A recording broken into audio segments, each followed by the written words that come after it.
The mighty Danube stretches over 2,800 kilometres across the continent, and this is where it spills into the Black Sea and meets the coast.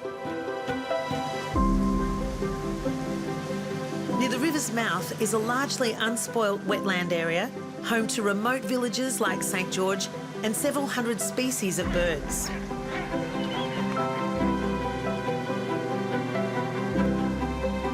Danube Delta and this area is very important for birds. The entire area is declared biosphere reserve. And is there any reason why specifically this land is so good for those birds? The Danube itself is carrying a lot of sediments, and the soil is very rich. That's why here in the delta you find the biggest surface of reed beds, and it's a very good site for colonies of cormorants, pelicans as well. They are nesting in the reeds.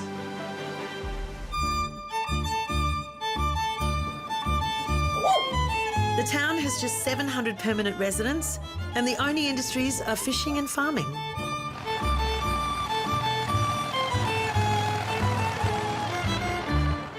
So this is a typical traditional house here, is this right?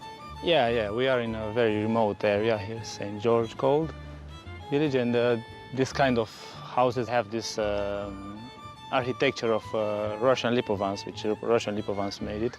The walls are made of clay and wood and reeds, and the roof is covered in reeds, which is ecological. It's thermal insulate. All handmade? Yeah, handmade. Mm.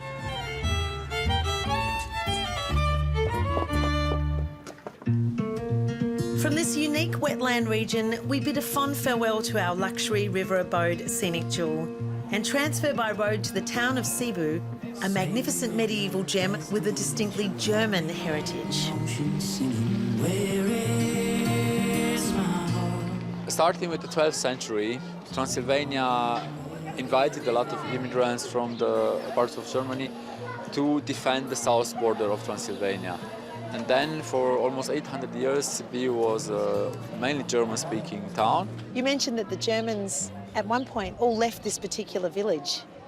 Yeah, just after the fall of the Berlin Wall in 1990, we had also our own revolution. And after this point, almost 500,000 people just left Romania. They emigrated to Germany and Austria, seeking for a better future and hoping not to live socialism or communism again. So the idea is that the Romanians who still live here just embrace this way of living and their traditions, and I hope they will continue. Well, they've certainly kept the beauty of the German village. I mean, it looks as though it's perfectly intact. Nothing has changed very much. The colour system's the same. The colours are the same, the way the streets look like, the way they restore the houses, taste. We, as Romanians as well, we just try to preserve this kind of heritage. Cebu is a compact little town, making it easy to explore on foot. And strolling through these streets is the best way to really appreciate its heritage and unique architecture.